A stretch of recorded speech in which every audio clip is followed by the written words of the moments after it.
الرحیم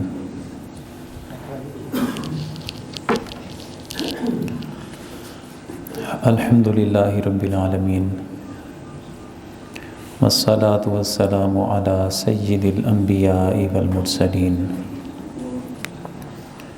وعلی آلہ واصحابہ وبارک وسلم اجمعین۔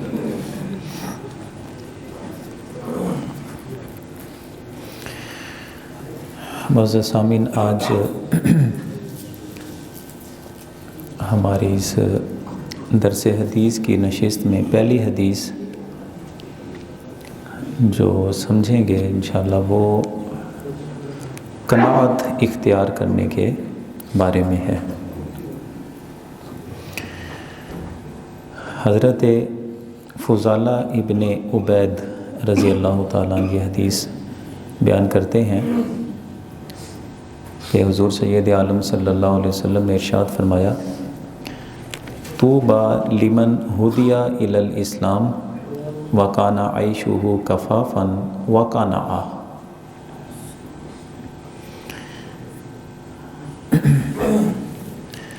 حضور سید عالم صلی اللہ علیہ وسلم نے ارشاد فرمایا کہ خوشخبری ہے اس آدمی کے لیے جسے اسلام کی ہدایت نصیب ہوئی اور زندگی گزارنے کے لیے جتنی روزی چاہیے ہوتی ہے اللہ کی طرف سے اتنی روزی اسے مل گئی، وقنع، اور اس پہ اس نے قناعت اختیار کر لی، تو اس شخص کے لیے خوشخبری ہے۔ ٹھیک ہے، اسلام کی دولت جسے نصیب ہو گئی، ظاہر ہے حقیقی بشارت کا مستحق تو وہی آدمی ہے جسے دین اسلام کی رہنمائی مل گئی اور یہ دولت جس کو نصیب ہوئی۔ تو اس سے آگے والے الفاظ ہیں وہ ہماری رہنمائی کے لیے ہیں کہ زندگی کی ضرورت کا جو سامان ہے، روزی ہے، وہ اس بندے کو مل گئی اور اس پہ اس نے قناعت اختیار کر لی۔ اچھا، آپ کبھی اپنی زندگی کے معاملات کو دیکھیں، پہننے کے لیے ایک انسانی مزاج کے مطابق دیکھیں، پہننے کے لیے جتنا لباس سردی کا یا گرمی کا ضروری ہے، خوراک میں ایک انسان کو جتنی خوراک چاہیے زندگی گزارنے کے لیے اور تھوڑی ضرورتیں ہوتی ہیں، اس حوالے سے اگر ہم دیکھیں اپنی جو خواہشیں ہیں وہ خواہشیں نکال کر صرف ایک انسانی زندگی میں جن چیزوں کی ضرورت ہوتی ہے، اب وہ جتنی چیزیں ضروری ہیں وہ جس بندے کو مل گئیں، اب ذرا خواہشیں تو بڑی بندے کی لمبی طویل فہرست ہوتی ہے خواہشوں کی کہ اس کی فنکشنز ہیں، پھر ہر فنکشن میں ایک علیحدہ لباس ہے، علیحدہ اہتمام ہے۔ یہ تو انسانی اپنی بنائی ہوئی رسمیں ہیں نا، ورنہ ایک انسان کو اس کی ایک زندگی گزارنے کے لیے جتنی چیزیں چاہیے ہوتی ہیں اتنی بات کریں۔ تو فرمایا کہ وہ جس بندے کو بقدر ضرورت روزی مل گئی اور اس میں قناعت اختیار کر لی، یعنی وہ اسی پر اپنے آپ کو راضی کر لیتا ہے جتنا اس کو اللہ نے دیا ہے، اور جتنا دیا ہے اس کے بعد اسے کسی سے بھیک مانگنے کی نوبت نہیں آتی۔ نوبت کب اسے آتی ہے؟ جب وہ اپنی خواہشوں پہ جاتا ہے، ورنہ اگر اپنی ایکچول اس ضروریات پہ رہے تو اسے نوبت نہیں آئے گی کسی سے بھیک مانگے یا کسی اور کو دیکھے۔ تو اس بندہ مسلم کے بارے میں ارشاد فرمایا کہ بقدر ضرورت جس کو روزی مل گئی اور اس نے قناعت اختیار کر لی، یعنی جو چیز اس کے پاس نہیں ہے تو وہ اس کی خواہشوں میں بھی نہیں ہے، دوسروں کو دیکھتا ہے تو پھر انسان کی فطرت ہے کہ وہ اپنے آپ کو محروم سمجھتا ہے، اپنے آپ کو ادھورا سمجھتا ہے، اپنے آپ کو غریب سمجھے گا، لیکن اپنی زندگی کو صرف وہ دیکھے اس کے لیے کافی ہے۔ تو فرمایا کہ یہ جو مزاج ہے اور یہ توفیق ہے جس بندے کو مل گئی، اس بندے کے لیے خوشخبری ہے۔ اور ظاہر ہے حضور سید عالم صلی اللہ علیہ وسلم جب خوشخبری کی بات کریں تو جنت سے کم تو بات نہیں ہوگی نا پھر۔ اچھا، حضرت ابو ذر غفاری حضور کے صحابی ہیں، بیٹھے ہوئے تھے، حضور صلی اللہ علیہ وسلم نے پوچھا کہ ابو ذر یہ بتاؤ کہ جس بندے کے پاس مال دولت بہت زیادہ ہو، تم کیا سمجھتے ہو کہ وہ امیر آدمی ہے؟ وہ کہتے ہیں حضور جی ایسے ہی ہے، مال دولت کی بہتات ہو، کثرت ہو، تو وہ امیر آدمی ہی ہوگا نا۔ اچھا، آپ نے فرمایا کہ تم کیا سمجھتے ہو کہ جس کے پاس مال دولت کم ہے تو وہ فقیر ہے؟ تو کہنے لگے حضور ایسے ہی ہے۔ آپ نے فرمایا کہ تم سمجھے نہیں ہو کہ اصل جو دولت مندی ہے نا، اصل دولت مندی، امیری، وہ دل کی امیری ہوتی ہے، اور اصل جو فقیری ہوتی ہے وہ دل کی فقیری ہے۔ یعنی ایک بندے کو اللہ نے کم دیا ہوا ہے دوسرے آدمی کی نسبت، لیکن اس میں حرص نہیں ہے، اور وہ بڑا بننے کی کوشش بھی نہیں کرتا۔ وہ یہ کہتا ہے کہ اللہ نے مجھے اس حیثیت میں رکھا ہے، وہ اپنے آپ کو اسی حیثیت میں راضی کر لیتا ہے۔ اور ایک آدمی جس کے پاس بہت کچھ ہے لیکن وہ چاہتا ہے کہ ابھی تھوڑا ہے اور کچھ ہونا چاہیے۔ تو یہ فرمایا کہ اصل پھر امیر کون ہوا، فقیر کون ہوا؟ بہت کچھ ہے لیکن ابھی بھی چاہتیں باقی ہیں، یہ تو محتاج ہے، فقیر ہے، یہ تو منگتا ہے۔ تھوڑا ہے لیکن اللہ کے اس فیصلے پہ راضی ہو گیا، مزید کی خواہش نہیں رکھتا، حرص نہیں رکھتا، تھوڑے پر راضی ہو گیا، دل رج گیا نا، یہ امیر آدمی ہے۔ اللہ اکبر۔ اس لیے حضرت سعد ابن ابی وقاص رضی اللہ تعالیٰ عنہ بیان کرتے ہیں، حضور صلی اللہ علیہ وسلم نے ارشاد فرمایا، بے شک اللہ تعالیٰ اس بندے سے محبت رکھتا ہے جو متقی ہو، یعنی پرہیزگار آدمی ہے، اللہ کی نافرمانی نہیں کرتا، اس کے احکامات پورے کرتا ہو۔ اچھا، مخلوق سے بے نیاز آدمی، مخلوق سے بے نیاز اور پوشیدہ حال، اس آدمی سے اللہ بڑی محبت کرتا ہے۔ متقی آدمی ہو، مخلوق سے بے نیاز ہو جائے۔ مخلوق سے بے نیازی کیا ہے کہ اصل ہمارے جو دوڑ لگی ہوئی ہے زیادہ اور کم کی لگی ہے نا، اس بندے کو اس کی فکر نہیں ہے، یہ بے نیاز ہے۔ یعنی لوگوں کے معاملات کو یہ نہیں دیکھتا کس کے پاس کم ہے کس کے پاس زیادہ ہے، یہ اپنے حال میں ہی خوش ہے۔ بے نیازی کا مطلب یہ ہے کہ لوگ اپنا نام، اپنا سٹیٹس بنانے کے لیے کیا کچھ کرتے ہیں، تو اس بندے کے نزدیک شہرت، عدم شہرت کوئی میٹر نہیں کرتی۔ جتنی حیثیت میں ہے، جتنے تعارف میں ہے، جتنی روزی میں ہے، جتنی خوشیوں میں ہے، جتنی غمیوں میں ہے، بس وہ اسی پر اپنے حال پہ راضی ہے۔ تو یہ جو بے نیازی ہے، حضور صلی اللہ علیہ وسلم نے فرمایا کہ تقویٰ اور یہ مخلوق سے بے نیازی، یہ بندے کی ایسی صفت ہے کہ اللہ تعالیٰ اس بندے سے بڑی محبت کرتا ہے۔ اچھا، ہے بڑا مشکل کام یہ، دنیا میں تو چیلنج بنے ہوئے ہیں نا ہمارے لیے، بہت مشکل کام ہے آدمی قناعت کی زندگی گزارے، لیکن امام شافعی رضی اللہ تعالیٰ عنہ فرماتے ہیں کہ زندگی کی اثر راحت اگر چاہتے ہو تو قناعت کی زندگی اختیار کر لو، یعنی جتنا ہے اسی پر راضی ہو جاؤ اور اللہ کے فیصلے کو مان لو۔ اب یہ قناعت ایک آدمی کیسے حاصل کر سکتا ہے؟ 3 چیزیں ہیں جی اس کے لیے۔ پہلی چیز کہ عمل کرنا ہوتا ہے۔ عمل کی چیز کیا ہے کہ آپ کبھی بھی دوسرے کے حالات پہ نگاہ نہ ڈالیں، آپ اپنے اوپر اپنے رب کی نعمتیں دیکھ کر شکر ادا کریں اور اپنے آپ کو راضی کر لیں۔ اس کے ساتھ ہے صبر کرنا۔ صبر یہ ہے کہ ظاہر ہے خاندان ہے، برادری ہے، محلے داری ہے، تعلقات ہوتی ہیں، بندے کو بہت ساری جگہوں پہ رکھ رکھاؤ کرنا پڑتا ہے۔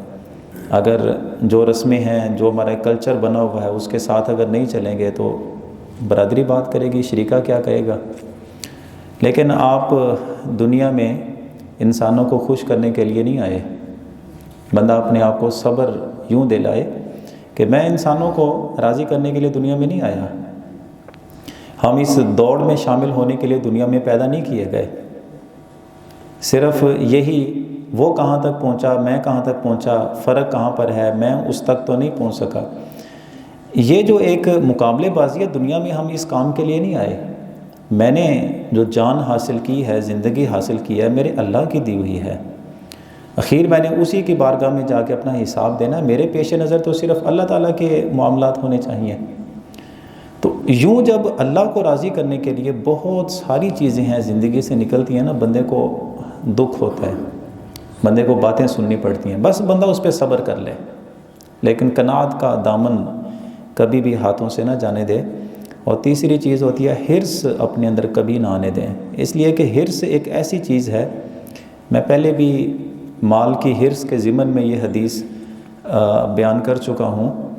انسانی فطرت، ہمارے نبی کریم صلی اللہ علیہ وسلم نے ارشاد فرمائی کہ حرص ایک ایسی چیز ہے کہ اگر کسی آدمی کو سونے چاندی سے بھری ہوئی 2 وادیاں اگر اس کو دے دی جائیں، مالک بنا دیا جائے، بندے سے پوچھا جائے کہ اب تیری حالت، وہ کہے گا بس ایک اور مل جائے نا، بس کام پورا ہو جائے گا. یعنی انسان کے حرص کی حالت یہ ہے. آپ دیکھ لیں اپنی گلی محلے میں، آپ کبھی اپنے یاروں دوستوں میں بھی دیکھیں، شکوے ختم نہیں ہوتے. حالانکہ اللہ کی نعمتیں سے بھرپور زندگی ہے. ایک انسان کو جن چیزوں کی ضرورت ہوتی ہے اللہ نے عطا فرمائی ہوتی ہیں، لیکن حرص ہے کہ جسے سامنے رکھ کے اللہ کی بارگاہ میں شکایتیں، دوست کوئی ملے کہ وہ تینوں کیوں ہے، اس کے سامنے دکھڑے شروع کر دیے. یعنی دن رات اللہ کی نعمتیں ہی استعمال کر کے اللہ کی بارگاہ کے شکوے ختم نہیں ہوتے انسان کے. تو حرص اپنے اندر سے نکالیں، یعنی اعتدال کا راستہ اختیار کریں، صبر کریں اور حرص اپنے اندر سے ختم کریں، تو اللہ تعالیٰ قناعت کی دولت عطا فرمائے گا. اور یہ قناعت کی دولت جس بندے کو مل گئی، حضور صلی اللہ علیہ وسلم نے ایسے بندے مسلم کے بارے میں بشارت عطا فرمائی ہے. اور دوسری حدیث ہمارے آج کے درس کی وہ اسی سے کچھ ملتی جلتی ہی حدیث ہے. حضرت ابو ہریرہ رضی اللہ تعالیٰ عنہ نے یہ حدیث بیان کی ہے کہ حضور صلی اللہ علیہ وسلم نے فرمایا کہ یہ فرمان خداوندی ہے، یعنی حدیث قدسی ہے. حدیث قدسی یہ اللہ کے کلام کو ہی کہتے ہیں، اور جو قرآن عزیز ہے یہ بھی اللہ کا کلام ہے. دونوں میں فرق ہوتا ہے، دونوں ہی اللہ کے کلام ہے. فرق یہ ہوتا ہے کہ اللہ تعالیٰ کے کلام کو ایز اٹ از اسی طرح آگے جو پیش کرنا ہے وہ قرآن بنتا ہے، اور اللہ تعالیٰ کے کلام کو حضور جو اپنے لفظوں میں ڈھال کر پیش کرتے ہیں وہ حدیث قدسی بنتی ہے. لیکن ہوتے دونوں اللہ کے کلام ہی ہیں. اللہ تعالیٰ ارشاد فرماتا ہے ما لعبد المؤمن عندی جزاء اذا قبضت صفیۃ من اہل دنیا ثم احتسبہ الا الجنہ.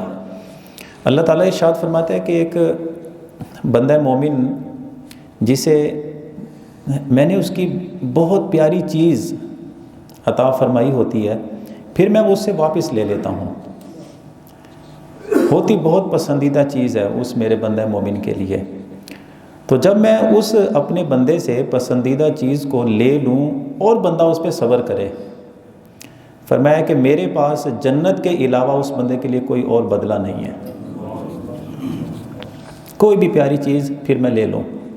وہ چیز کیا ہے؟ کوئی بھی ہو سکتی ہے، اولاد ہو سکتی ہے، دولت بھی ہو سکتی ہے، اپنا گھر بھی ہو سکتا ہے، یا اپنی تجارت بھی ہو سکتی ہے. کچھ بھی بندے کا بہت دل لگا ہوتا ہے، اور بندے کو زندگی میں اس پہ ایک مان بھی ہوتا ہے، اور بندے نے اس سے بہت امیدیں بھی رکھی ہوتی ہیں. اچھا حرام چیز کی تو بات ہی نہیں ہے، حرام یہ جائز اور مباح چیزیں جو ہوتی ہیں انسان کے لیے اس کی بات ہے.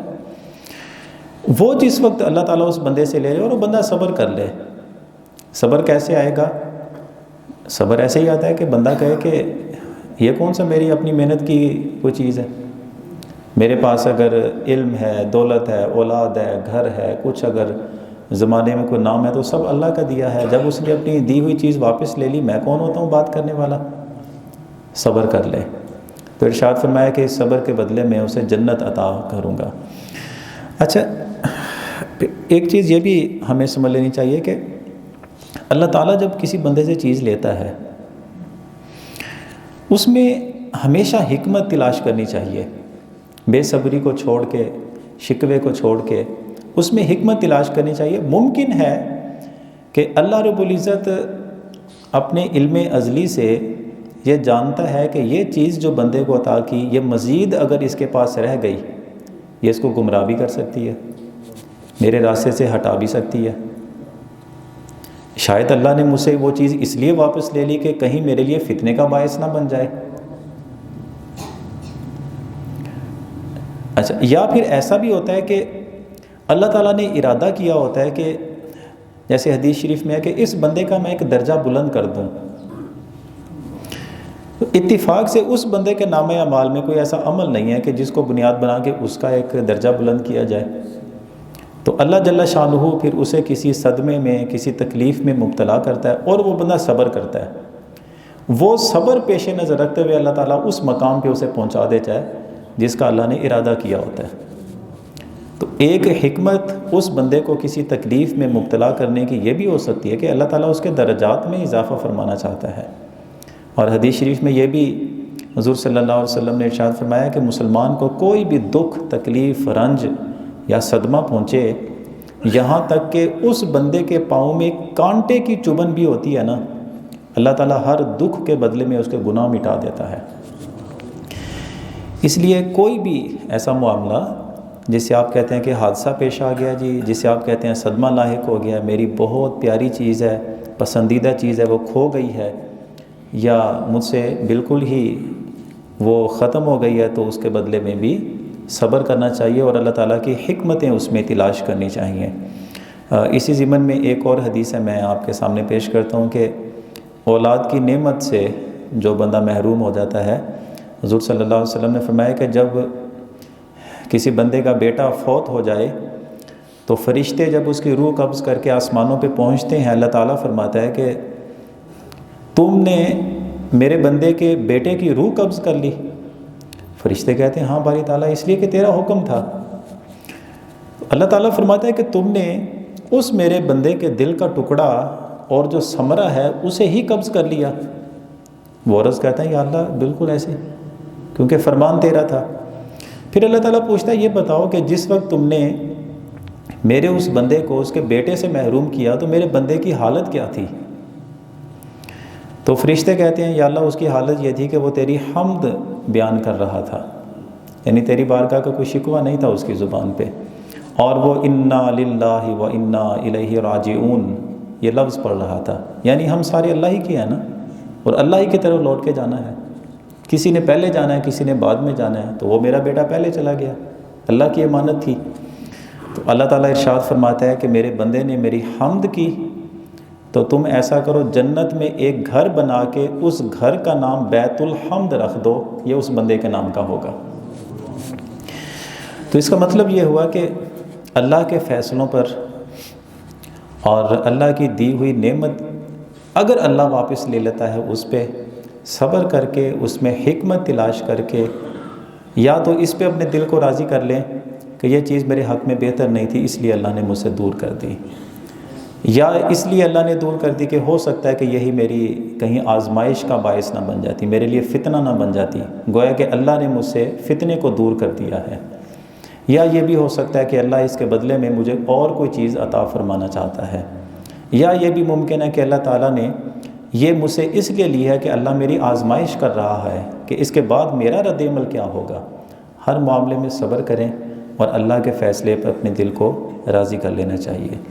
تو دو حدیثیں آج کے درس میں ہم نے سمجھی ہیں، جو تعلیمات میں نے اور آپ نے سنی سمجھی، اللہ تعالی ہمیں اپنی زندگیوں میں شامل کرنے کی توفیق عطا فرمائے۔ وآخر دعوانا ان الحمد للہ رب العالمین۔